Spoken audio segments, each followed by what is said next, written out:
Hello friends, good morning. നമ്മുടെ Kerala TV സീരിയലിലേക്ക് എല്ലാവർക്കും സ്വാഗതം. അങ്ങനെ നമ്മുടെ ആദർശും അതുപോലെ മാളവികയും കൂടെ പോവുക. അപ്പോൾ സേവിയറിൻ്റെ ഫോണിലേക്ക് സേവിയർ പെട്ടെന്ന് ആദർശിൻ്റെ ഫോണിലേക്ക് വിളിച്ചു. അപ്പോൾ സേവിയറെ, അയാൾ എങ്ങോട്ടാണ് പോയിരിക്കുന്നതെന്ന് ചോദിക്കുമ്പം പോക്കറ്റ് റോഡിലേക്ക് കയറിയിട്ടുണ്ടെന്ന് സേവിയർ അവിടെ നിന്ന് പറയാം. ഓക്കെ എന്ന് പറഞ്ഞു ഫോൺ അങ്ങ് കട്ട് ചെയ്തിട്ട് പറപ്പിച്ച് പോവുകയാണ് ആദർശ്. അങ്ങനെ പോണ വഴിക്ക് ഇയാളെ കൃത്യമായിട്ട് കൈയോടെ പിടികൂടുകയും ചെയ്തു. അപ്പോൾ ആ വണ്ടി കണ്ടപ്പോൾ ആദർശിന് മനസ്സിലായി. ആദർശ് പിന്നെ ഇയാളെ ഫോളോ ചെയ്യാനും തുടങ്ങി. അപ്പോഴേക്കും നാഗേന്ദ്രനും ഭയങ്കര സ്പീഡിലായിട്ട് വണ്ടി ഓടിക്കുന്നത്. പക്ഷേ ആദർശിൻ്റെ മുന്നിൽ നാഗേന്ദ്രൻ്റെ സ്പീഡൊന്നും അല്ലാണ്ടായിപ്പോയി. ചേസ് ചെയ്ത് കയറി ചെന്നങ്ങ് പിടിച്ച് അവൻ്റെ വണ്ടിയുടെ മുന്നിൽ അങ്ങ് നിർത്തി അവനെ വണ്ടിയിൽ നിന്ന് വലിച്ച് ചാടിച്ച് ഇങ്ങോട്ടിട്ട് ഇറങ്ങടോ ഇങ്ങോട്ടെന്നും പറഞ്ഞ് കൂടെ മാളവികയുണ്ടായിരുന്നു. അങ്ങനെ അവനെ കൊണ്ടുവന്ന് നിർത്തി അവൻ്റെ കുത്തിന് പിടിച്ചിങ്ങനെ നിർത്തിയിരിക്കുക.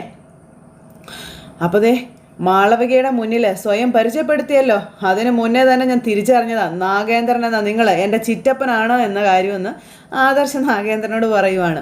വർഷങ്ങൾക്ക് മുൻപ് മുത്തശ്ശനോടും എൻ്റെ കുടുംബത്തോടും വഞ്ചന കാണിച്ചതിന് പുറത്തായതാണ് ഈ വിദ്വാനെന്നും എന്നിട്ട് പുതിയ രൂപത്തിൽ അവതരിച്ചിരിക്കുക എല്ലാം തകർത്തെറിയാൻ വേണ്ടിയിട്ടെന്നൊക്കെ ആദർശ്. പിന്നെ എടോ, നേരിനൊപ്പം നിൽക്കുന്നവൻ എൻ്റെ മുത്തശ്ശൻ, അതുകൊണ്ട് അധിക കാലമൊന്നും ആർക്കും ആ മനുഷ്യനെ തോൽപ്പിക്കാൻ പറ്റില്ല എന്നൊക്കെ പറഞ്ഞപ്പം അറിയാം തെറ്റിദ്ധാരണയുടെ പുറത്ത് എൻ്റെ ജീവിതം ഇല്ലാണ്ടാക്കി കളഞ്ഞവനാണ് നിൻ്റെ മുത്തച്ഛൻ എന്നും പറഞ്ഞ് നേരം നാഗേന്ദ്രൻ പറയുന്നു. അപ്പോഴേക്കും ഷർട്ടിൻ്റെ കുത്തിന് കയറി പിടിച്ച ആദർശ്. തെറ്റിദ്ധാരണ ഉണ്ടാക്കുന്ന ആൾക്കാരെ തമ്മിൽ അടുപ്പിക്കുന്നതൊക്കെ താനും തൻ്റെ മോനുമാണോ എന്നും പറഞ്ഞ് നമ്മുടെ ആദർശ് ഭയങ്കരമായിട്ട് അങ്ങ് ഷൗട്ട് ചെയ്ത് സംസാരിക്കുന്നു. തന്നെ പടിയിറക്കി വിട്ടതുപോലെ അവനെ അനന്തപുരം തറവാട്ടിൽ നിന്ന് പുറത്താക്കേണ്ട സമയം കഴിഞ്ഞു. എന്നിട്ടും എൻ്റെ ഭാര്യയുടെ ചേച്ചിയാണല്ലോ അവൻ്റെ ഭാര്യ എന്നുള്ളൊരൊറ്റ പരിഗണന കൊണ്ടാണ് അവൻ ഇപ്പോഴും നിലനിർത്തി കൊണ്ടുപോയിരിക്കുന്നത്. കഥകളൊക്കെ അവൻ പറഞ്ഞു കാണുമല്ലോ, കേട്ടില്ലേ? ചന്തമോളെന്നൊരു കുട്ടിയുണ്ട് അവന്, അറിയോ നിനക്ക്? ഇപ്പം ആ മോള് അവളുടെ അമ്മയ്ക്കൊപ്പമാണ്, വെക്കേഷൻ ആയതുകൊണ്ട്.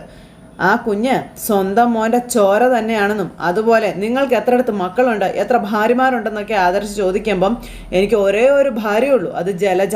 സ്വന്തം സുഖത്തിനും സന്തോഷത്തിനും വേണ്ടി എന്നെ തള്ളിക്കളഞ്ഞ ജലജ. അതിൽ 2 മക്കളുമുണ്ട്, അഭിയും അവന്തികയും.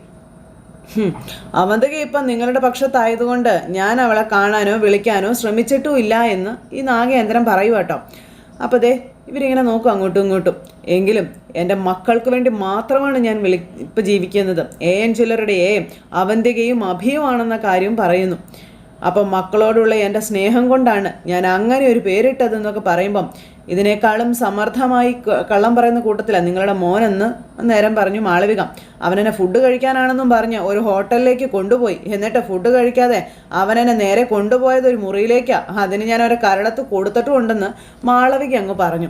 അപ്പോൾ AN ജ്വല്ലറിയുടെ തലപ്പത്ത് ഡേവിഡ് അല്ലാതെ മറ്റൊരാൾ ഉണ്ടെന്ന് ആദ്യം പറഞ്ഞത് എൻ്റെ മുത്തശ്ശനാണെന്ന കാര്യം ആദർശ് നാഗേന്ദ്രനോട് പറയൂ കേട്ടോ. ഏതോ ഒരു ശത്രു എല്ലാം തകർക്കുന്ന ഭാഷയിൽ എത്തിയിട്ടുണ്ടെന്ന് ആദ്യം പറഞ്ഞതും എൻ്റെ മുത്തശ്ശനാണെന്നും പറഞ്ഞു. അപ്പോൾ അപ്പോഴും അത് നിങ്ങളാണെന്ന് ആരും പ്രതീക്ഷിച്ചില്ല എന്നും ഇനിയിപ്പോൾ എനിക്ക് മുത്തശ്ശനെ വിളിച്ചു പറയാമല്ലോ, ഒരിക്കൽ മുത്തശ്ശൻ അടിച്ചോടിച്ച നാഗം തന്നെയാണ് വീണ്ടും പത്തി വിടർത്തി വന്നിരിക്കുന്നതെന്നും എനിക്ക് പറയാമല്ലോ. അപ്പോൾ ഇയാളിങ്ങനെ നോക്കി ഇങ്ങനെ നിൽക്കുവാണ്. ഇനി അനന്തപുരം തറവാട്ടിൽ ആരുടെ നേരെയെങ്കിലും തൻ്റെ കൈ പൊന്തിയാൽ അന്ന് മുത്തശ്ശൻ ജീവനോടെ ആയിരിക്കും തന്നെ നാട് കടത്തിയതെങ്കിൽ ഇനി അങ്ങനെ ഒരു ദയ താൻ പ്രതീക്ഷിക്കണ്ട എന്ന് ആദർശ് പറഞ്ഞു. അവിടെ അവസാനിക്കും താനെന്നും തല്ലി കൊല്ലുമെന്നാണ് പറഞ്ഞതിൻ്റെ അർത്ഥം മനസ്സിലായോടാന്ന് ചോദിച്ചപ്പോഴത്തേക്കും നാഗേന്ദ്രൻ ഇങ്ങനെ വല്യം കടിച്ചിങ്ങനെ ആദർശനെ നോക്കുവാണ്. പറയാനുള്ളത് പറഞ്ഞിട്ട് ആദർശ് അവിടെ നിന്ന് അങ്ങ് പോയി. നാഗേന്ദ്രൻ എന്നും പറഞ്ഞുകൊണ്ട് ഇങ്ങനെ അവിടെ നിൽക്കുന്നു. അങ്ങനെ ആദർശും മാളവികയും കൂടി ഇങ്ങനെ വണ്ടിയിൽ ഇങ്ങ് പോന്നുകൊണ്ടിരിക്കുന്ന സമയത്ത് ആദർശിൻ്റെ ആ ഒരു ഇതെല്ലാം കണ്ട് മാളവിക ഇങ്ങനെ ആകെതായിട്ട് നിൽക്കുക. ഇനിയിപ്പോൾ ഇത് മനസ്സിൽ വെച്ചിട്ട് കാര്യമില്ല, മുത്തശ്ശനെ ഒന്ന് വിളിക്കാം, എടുക്കുമെന്ന് അറിയില്ല എന്ന് ആദർശ് പറയുന്നു. അതിനുശേഷം ഫോൺ എടുത്ത് വിളിക്കുകയാണ്. അപ്പോൾ മുത്തശ്ശൻ്റെ ഫോണിൽ ആദർശിൻ്റെ കോള് വരുന്നു. ആദർശൻ ആണെന്ന് അറിഞ്ഞിട്ട് മുത്തശ്ശനത്തെ എടുക്കാതിരിക്കുമ്പോൾ മുത്തശ്ശി അങ്ങോട്ടേക്ക് വരുവാണ്. മുത്തശ്ശി അങ്ങോട്ടേക്ക് വന്നപ്പോൾ ഈ കോള് വരുന്നത് കാണുക കേട്ടോ. മുത്തശ്ശി ഓടി വന്ന് ഫോൺ എടുത്തു. ഇത് ആദർശാണല്ലോ വിളിക്കുന്നത്. അപ്പോൾ മുത്തശ്ശനൊന്നും മിണ്ടാതിരിക്കാം. മോനെ ആദർശേ, മുത്തശ്ശൻ അടുത്തുണ്ടോയെന്ന് ചോദിച്ചു. അപ്പോൾ ഉണ്ടല്ലോ, അതെ ഒന്ന് ഫോൺ കൊടുക്കാൻ പറഞ്ഞു. അപ്പോൾ എന്താ ആദർശ ഇദ്ദേഹത്തോട് സംസാരിക്കണമെന്ന്. അപ്പോൾ മുത്തശ്ശൻ എനിക്കൊന്നും സംസാരിക്കാനില്ല എന്ന് പറയുകയാണ്. അപ്പോൾ ഒന്നും സംസാരിക്കാനില്ലെന്നാണ് പറയുന്നതെന്ന് പറയുമ്പം സംസാരിക്കാനില്ലെങ്കിലേ ഞാൻ അങ്ങോട്ടേക്ക് വരും, എനിക്ക് നേരിട്ട് മുത്തശ്ശനൊന്ന് കാണണമെന്ന് ആദർശ് പറയുമ്പം ഇങ്ങോട്ട് വരും, നേരിട്ട് കാണണമെന്നാണ് പറഞ്ഞതെന്ന് പറയുമ്പോഴത്തേക്കും ഇങ്ങത്താ എന്നും പറഞ്ഞ് മുത്തശ്ശൻ ഫോൺ അങ്ങ് വാങ്ങിച്ചു. എന്താടാ എന്ന് ചോദിച്ചപ്പം മുത്തശ്ശ ഒരൊറ്റ കാര്യം പറഞ്ഞിട്ട് ഞാൻ ഫോൺ വെച്ചോളാം എന്ന് പറഞ്ഞു. നമ്മുടെ കമ്പനിക്ക് ഒരു ശത്രു ഉണ്ടെന്ന് മുത്തശ്ശൻ പറഞ്ഞിരുന്നല്ലോ, ആ ശത്രുവിനെ ഞാൻ കണ്ടെത്തി എന്ന് ആദർശ് പറയപ്പോൾ മുത്തശ്ശൻ ഇങ്ങനെ ചിരിക്കുക കേട്ടോ. അത് മറ്റാരും അല്ല, അയാളാ എൻ്റെ അപ്പച്ചിയുടെ ഭർത്താവ് നാഗേന്ദ്രൻ എന്ന് പറയുമ്പം അതേപ്പറ്റി എനിക്കൊരു സൂചനയൊക്കെ കിട്ടിയായിരുന്നു. മുത്തശ്ശൻ എന്നെ ഏൽപ്പിച്ച എല്ലാ ഡ്യൂട്ടിയും ഞാൻ ചെയ്തിട്ടുണ്ട്. നമ്മുടെ കമ്പനി ഇപ്പോൾ തിരിച്ചു കയറുകയും ചെയ്തു. നമ്മുടെ യഥാർത്ഥ എതിരാളിയെ കണ്ടെത്തുകയും ചെയ്തു. ഇനിയിപ്പോൾ എന്നെ കുറ്റം പറയില്ലല്ലോ അല്ലേ എന്ന് ആദർശ് പറയുമ്പോൾ, നീ കുറച്ച് കാര്യങ്ങൾ കൂടി മനസ്സിലാക്കാനുണ്ടെന്നും അത് മനസ്സിലാക്കണം. നീ വീട്ടിൽ ചെന്നിട്ട് നിന്റെ ഭാര്യയോട് ചോദിക്കുക എന്താ നടന്നത് എന്ന് മുത്തശ്ശൻ പറയാം. അപ്പം മനസ്സിലായില്ല എന്താ മുത്തശ്ശാന്ന് ചോദിക്കുമ്പോൾ മുത്തശ്ശനും ചിരിച്ചു. നീ അവിടെ പോയി ചോദിക്കുമ്പോൾ നിനക്കെല്ലാം മനസ്സിലായിക്കോളൂ എന്ന് മുത്തശ്ശൻ പറയുക. അങ്ങനെ അതും പറഞ്ഞ് മുത്തശ്ശൻ ഫോൺ അങ്ങ് കട്ട് ചെയ്തു. മുത്തശ്ശ എന്നും പറഞ്ഞുകൊണ്ട് ആദർശ് ഇങ്ങനെ വിളിച്ചു. പക്ഷേ മുത്തശ്ശൻ ഫോൺ വെച്ചിട്ട് പോയിട്ടോ. ഇത് കഴിഞ്ഞപ്പോഴത്തേക്ക് നമ്മുടെ മുത്തശ്ശിയോട് ഭയങ്കര ഹാപ്പി ആയിട്ട് നിൽക്കാം. പട്ടാഭിഷേകത്തിനുള്ള സമയമായി. തിരികെ വരുന്ന യുവരാജാവിനെ നമുക്ക് സ്വീകരിക്കണ്ടേ എന്ന് മുത്തശ്ശൻ ചോദിക്കാം. അവരെ തിരിച്ചു വിളിക്കുകയാണോ എന്ന് മുത്തശ്ശി ചോദിക്കുമ്പോൾ ആദർശ് ഇപ്പം എല്ലാം അറിഞ്ഞു. പിന്നെ അവനെ തിരിച്ചു വിളിക്കേണ്ട കാര്യമുണ്ടല്ലോ. അല്ലെങ്കിൽ പിന്നെ അവനെ വിളിച്ചില്ല എന്നുണ്ടെങ്കിൽ അവൻ ഇടിച്ചു കയറി വരില്ലേ? അതല്ലല്ലോ അതിൻ്റെ ഒരു രീതി ആണോടോ? മുത്തശ്ശി ഒന്ന് ചിരിച്ചു. അവരെ രാജകീയമായി തന്നെ ഇവിടെ എത്തിക്കണമെന്നും ആദർശ് മടങ്ങി വരുന്നത് നഷ്ടപ്പെട്ടു പോയ കിരീടവും ചെങ്കോലും സ്വീകരിക്കാൻ വേണ്ടിയിട്ടാണെന്നും അല്ലെങ്കിൽ മേട്ടനിരുന്ന കസേരയിൽ ഇഷ്ടപ്പെടുന്ന കൂട്ടത്തിലുള്ള ആളല്ല. പിന്നെ അവന് പവന്തികയുമായിട്ടുള്ള ആ ഒരു നിശ്ചയം നടത്തുന്ന പ്രതിഷേധത്തിലുമാണെന്ന കാര്യം പറഞ്ഞു. ഇനിയിപ്പോൾ ആദർശും നയനയും വരട്ടെ, എന്നിട്ട് ആ ചടങ്ങിനെ പറ്റി കൂടുതൽ സീരിയസ് ആയിട്ട് ആലോചിക്കട്ടെ എന്നും പറഞ്ഞു. അപ്പോൾ അങ്ങനെ അത് പറഞ്ഞ് അവന്തിക മോളെ ഇനി എന്തായാലും വിഷമിപ്പിക്കാൻ പറ്റത്തില്ല. അതുകൊണ്ട് ആദർശും നയനും അനിയെ നന്നായിട്ടൊന്ന് ഉപദേശിക്കണമെന്ന കാര്യങ്ങളും മുത്തശ്ശൻ പറയുന്നു. അവന്തികയും അനിയും ഒന്നിക്കുന്നതിൻ്റെ ഒരു സന്തോഷത്തിലാണ് ജലജിയും അഭിയൊക്കെ ഇപ്പോൾ ഉള്ളതെന്ന കാര്യമൊക്കെ മുത്തശ്ശൻ ഇങ്ങനെ പറയും അവിടെ ഇരുന്ന്. അതിനു മുമ്പ് അവർക്കൊരു കൊട്ടും കൊടുക്കാനുണ്ട്, അതും കൊടുക്കണം. നയനയുടെയും ആദർശിൻ്റെയും മടങ്ങി വരവ് അത് അവർക്കൊരു ഷോക്ക് തന്നെ ആവണമെന്നും മുത്തശ്ശൻ ഇങ്ങനെ പറയണം. അങ്ങനെ അതൊക്കെ പറഞ്ഞ് ഇവർ രണ്ടുപേരും കൂടെ സന്തോഷമായിട്ട് അവിടെ ഇരിക്കാം. ഇത് കഴിഞ്ഞതിന് ശേഷം പിന്നെ നയന അവിടെ നിൽക്കുമ്പോൾ ആദർശ് മാളവികയും കൂടെ വീട്ടിലേക്ക് വന്നു. ഇതെവിടെയായിരുന്നു മാളവികയെ? ഇടയ്ക്ക് വിളിച്ചപ്പോൾ ഒന്നും കിട്ടിയില്ലല്ലോ എന്ന് നയന ഇങ്ങനെ പറയാം. അപ്പോൾ വലിയൊരു അപകടത്തിൽ നിന്ന് രക്ഷപ്പെട്ട് വരികയാണെന്നും മരണത്തിൽ നിന്നാണെന്നും മാളവിക പറഞ്ഞു. അയ്യോ എന്നാ പറ്റി എന്ന് നയന ചോദിച്ചു. അപ്പോൾ ഇവളെ ഗുണ്ടകളെ തട്ടിക്കൊണ്ടുപോയി കൊല്ലാനായിട്ടെന്ന് ആദർശ് പറഞ്ഞു. അപ്പോൾ ഇത് കേട്ടപ്പോൾ നയന അന്തം വിട്ട് നിൽക്കാം. അപ്പോൾ എല്ലാവരെയും കൈകാര്യം ചെയ്തിട്ട് യഥാർത്ഥ പ്രതിയുടെ മുന്നിലും എത്തിയെന്നും പറയും. നാഗേന്ദ്രൻ എന്ന് പറയുന്നവൻ്റെ മുഖാമുഖം അയാളെ കണ്ടിട്ടാണ് ഞാൻ വരുന്നത്, എൻ്റെ ചിറ്റപ്പൻ എന്ന് പറയുന്ന അയാളെ. അതിനു മുമ്പ് ഒരു അംഗം കഴിഞ്ഞിട്ടാണ് ഇവള് ഗുണ്ടകളുടെ പിടിയിലായതെന്നും പറഞ്ഞു. അപ്പോൾ എന്തോ അപ്പോൾ പറഞ്ഞു കൊടുക്കുക എന്താന്ന്. അപ്പോൾ എന്നെ തന്ത്രപൂർവ്വം ഒരു ഹോട്ടലിലേക്ക് കൊണ്ടുപോയെന്നും അവിടെ വെച്ച് എന്നോട് മോശമായി പെരുമാറി എന്ന് മാളവിക പറയാം. അവൻ അടിയും കൊടുത്തിട്ടാണ് ഞാൻ അവിടെ നോടി രക്ഷപ്പെട്ടതെന്നും മാളവിക നയനയോട് പറയുവാണ്. സത്യത്തിൽ ഗുണ്ടകൾ എന്നെ തട്ടിക്കൊണ്ടു പോയപ്പോൾ അവൻ പറഞ്ഞു വിട്ട ആൾക്കാരാണെന്ന് ഞാൻ കരുതിയതെന്ന കാര്യം പറയുവാണേ. പിന്നെയാണ് മനസ്സിലായത് അതിൻ്റെ പിന്നിൽ ഡേവിഡും ആ നാഗേന്ദ്രനും ഒക്കെ ആയിരുന്നു എന്ന്. ഇതിനിടയ്ക്ക് ഇത്രയും സംഭവങ്ങളൊക്കെ ഉണ്ടായോ എന്ന് ചോദിക്കുമ്പം ഇത് മാത്രമല്ല മറ്റു പലതും ഉണ്ടായി. ഇനി എൻ്റെ ചോദ്യങ്ങൾക്ക് ഉത്തരം തരേണ്ടത് നീയാണെന്ന് പറഞ്ഞു. അപ്പോൾ നിങ്ങൾ സംസാരിക്കേ, ഞാൻ പോയിട്ട് വരാം സാർ എന്ന് പറയുമ്പം എന്താ ധൃതി? അത് മാളവിക പോയിക്കോട്ടെ, ഇനിയിപ്പോൾ ഭീഷണിയൊന്നും ഇല്ലല്ലോ എന്ന് പറഞ്ഞു ആദർശ്. അല്ലെങ്കിലും എനിക്ക് പേടിയൊന്നുമില്ല സാർ, ഞാൻ പോയിട്ട് വരാം മേഡം എന്നും പറഞ്ഞുകൊണ്ട് നമ്മുടെ മാളവിക അവിടെ നിന്ന് അങ്ങോട്ടേക്ക് പോയി. മാളവിക അവിടെ നിന്ന് അങ്ങ് പോയി കഴിഞ്ഞപ്പോൾ പിന്നെ ആദർശം നയനയായല്ലോ. അപ്പോൾ ആദർശ് ഭയങ്കര സീരിയസ് ആയിട്ട് കയറി വരിക. അപ്പോൾ എന്താ ആദർശേട്ടന് ചോദിക്കാനുള്ളത്? അപ്പോൾ യഥാർത്ഥ ശത്രുവിനെ കണ്ടെത്തണമെന്നായിരുന്നല്ലോ മുത്തശ്ശൻ പറഞ്ഞിരുന്നത്. കണ്ടെത്തിയ ശേഷം ഞാൻ മുത്തശ്ശനെ വിളിച്ചിരുന്നു. എന്നിട്ട് നമ്മുടെ ശത്രു നാഗേന്ദ്രനാണെന്നുള്ള വിവരം പറഞ്ഞു. ഇനി അതിൻ്റെ പേരിൽ എന്നെ പഴിക്കരുതെന്ന് പറഞ്ഞപ്പോൾ നീ കുറച്ച് കാര്യങ്ങൾ കൂടി മനസ്സിലാക്കാനുണ്ട്, അത് നീ വീട്ടിൽ ചെന്ന് ഭാര്യയോട് ചോദിക്കാനാ പറഞ്ഞതെന്ന് പറയുമ്പോഴത്തേക്ക് നയനയുടെ മുഖത്തൊരു ചെറു പുഞ്ചിരി അങ്ങ് വിടർന്നു. നയനേരം ഇങ്ങനെ നോക്കും. അതെന്താ മുത്തശ്ശൻ അങ്ങനെ പറയാൻ കാരണം? നിന്നോട് മുത്തശ്ശൻ എന്തെങ്കിലും പറഞ്ഞിട്ടുണ്ടോ എന്ന് ചോദിക്കുമ്പം പറഞ്ഞിട്ടുണ്ടെന്ന് പറഞ്ഞാൽ എന്നോട് ദേഷ്യപ്പെടുമോ എന്ന് നയന ചോദിക്കാം. നമ്മൾ തമ്മിൽ ഒരു വാക്കുണ്ടായിരുന്നു. ഇടയ്ക്ക് വെച്ച് ഇതുപോലൊരു കാര്യം നീ എന്നിൽ നിന്ന് മറച്ചു വെച്ചപ്പോൾ നമ്മൾ തമ്മിലുണ്ടാക്കി വെച്ചിട്ടുള്ള ഒരു വ്യവസ്ഥ അത് നീ പാലിച്ചില്ല എന്നുണ്ടെങ്കിൽ എനിക്ക് ദേഷ്യം വരുമെന്ന് ആദർശം. അപ്പോൾ ലംഘിച്ചത് നല്ല കാര്യത്തിന് വേണ്ടിയാണെങ്കിലോ? എന്ത് നല്ല കാര്യത്തിന് വേണ്ടിയാണ് എന്ന് ചോദിക്കുമ്പം മുത്തശ്ശൻ എന്തിനാണ് ആദർശേട്ടൻ MD സ്ഥാനം തെറിപ്പിച്ചത് എന്നറിയാവോ എന്ന് ചോദിച്ചു. അപ്പോൾ ആദർശം ഇങ്ങനെ നോക്കുക. നമ്മൾ വീട് വിട്ട് ഇറങ്ങിയപ്പോൾ നമ്മൾ തടയാതെ പോയിക്കൊള്ളാൻ പറയാതിരുന്നത് എന്തിനാണെന്നറിയോ? അപ്പോൾ കമ്പനിയിൽ നിന്ന് മാറി നിൽക്കുന്ന വീട് വിട്ട് നിൽക്കുന്ന ആദർശേട്ടൻ അപകടകാരിയാണെന്ന് മുത്തശ്ശൻ അറിയാം. അങ്ങനെയുള്ള ആദർശേട്ടൻ കമ്പനിയുടെ പരാജയത്തിൻ്റെ കാരണങ്ങൾ ഓരോന്നോരോന്നായി കണ്ടെത്തി അതിന് പരിഹാരം ചെയ്യുമെന്നും അറിയാം. ആദർശേട്ടൻ ആരുടെ മുന്നിലും തോൽക്കാൻ പാടില്ല. ആദർശേട്ടൻ തലയുയർത്തി പിടിച്ച് നിൽക്കുമ്പോൾ അതിൻ്റെ മുകളിലേക്ക് മറ്റൊരാളുടെ തല ഉയരാൻ പാടില്ല. അതൊക്കെ തന്നെയാണ് മുത്തശ്ശൻ ആഗ്രഹിച്ചത് എന്ന കാര്യം നമ്മുടെ നയന പറയുക കേട്ടോ. അപ്പോൾ ആദർശ് ഇങ്ങനെ നോക്കുക നയനെ.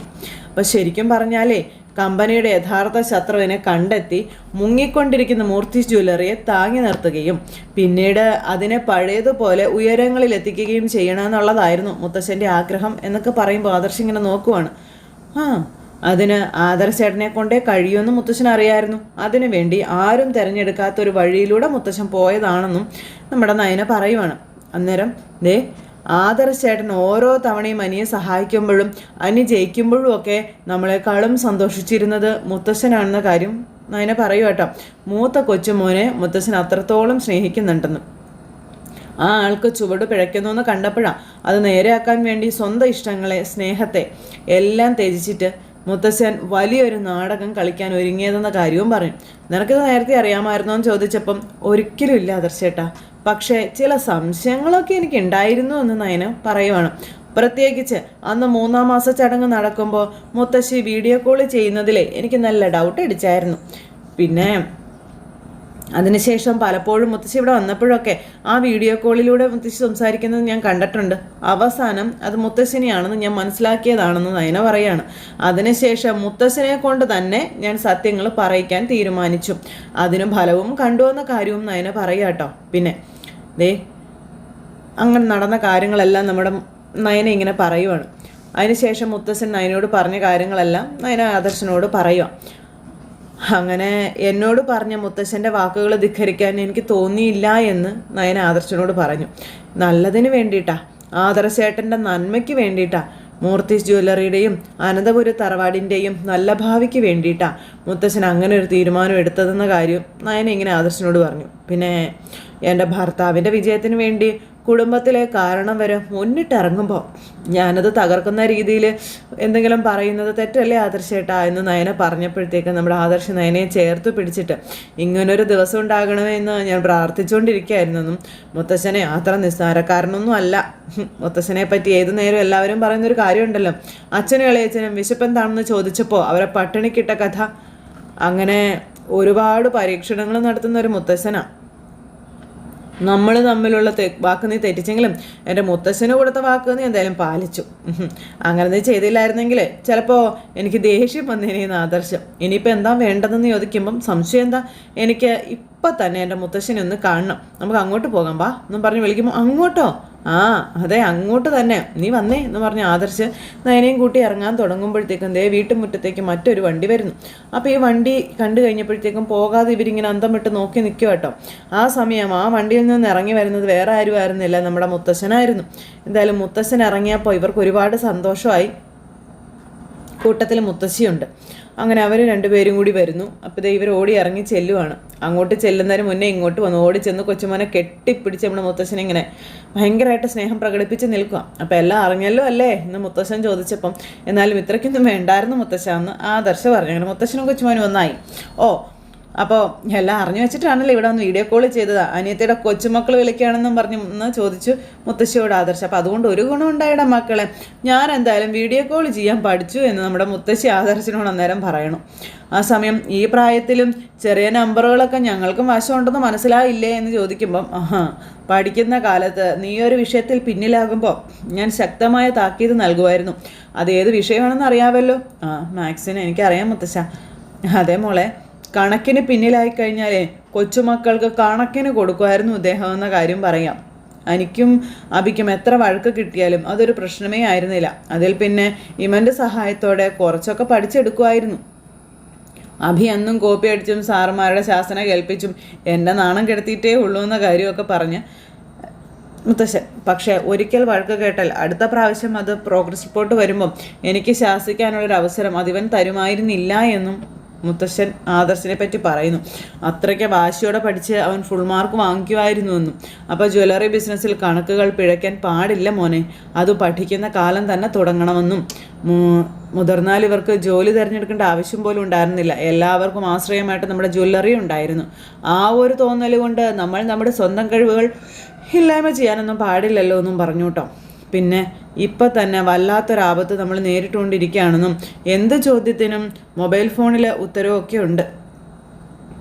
അതുകൊണ്ട് കുട്ടികൾക്ക് അധ്യാപകരുടെ സഹായവും കാര്യങ്ങളൊന്നും ആവശ്യവും ഇല്ല. എന്തിന് ഒരസുഖം വന്നാൽ ഡോക്ടറെ പോലും സമീപിക്കേണ്ടാത്തൊരവസ്ഥയാണ് ഇപ്പോൾ ഉള്ളതെന്ന കാര്യം പറഞ്ഞ് അത് പക്ഷേ നമ്മുടെ ബുദ്ധിയെ സാരമായി ബാധിക്കുമെന്നും പറഞ്ഞ് വിവരങ്ങളെല്ലാം ഇങ്ങനെ അങ്ങോട്ടും ഇങ്ങോട്ടും പറയുക. വരും തലമുറയുടെ തലച്ചോറ് വളരില്ല എന്നാണ് അതിൻ്റെ അർത്ഥമൊന്നും. അങ്ങനെ നിർജീവമാകാതിരിക്കാനാണ് കുട്ടിക്കാലം മുതൽ ഞാൻ ഇവർക്ക് നല്ല ശിക്ഷണം കൊടുത്തത്. ആ ഒരു വാശി ഇന്നും ഇവനുണ്ടെന്നും പറഞ്ഞ് മുത്തശ്ശനെല്ലാം നയനയോട് ഇങ്ങനെ വിശദമായിട്ട് പറയുന്നു. അകത്തേക്ക് വരണ്ടാളൂ എന്നും പറഞ്ഞ് നയനെ ഇങ്ങനെ വിളിച്ചു അകത്തേക്ക്. അപ്പോൾ അവർ അകത്തേക്ക് കയറി ചെന്ന് കഴിഞ്ഞപ്പോഴേക്കും നമ്മുടെ മുത്തശ്ശൻ ഇപ്പം കണ്ടില്ലേ എല്ലാത്തിൻ്റെ അവസാനം എന്താ സംഭവിച്ചതെന്ന്.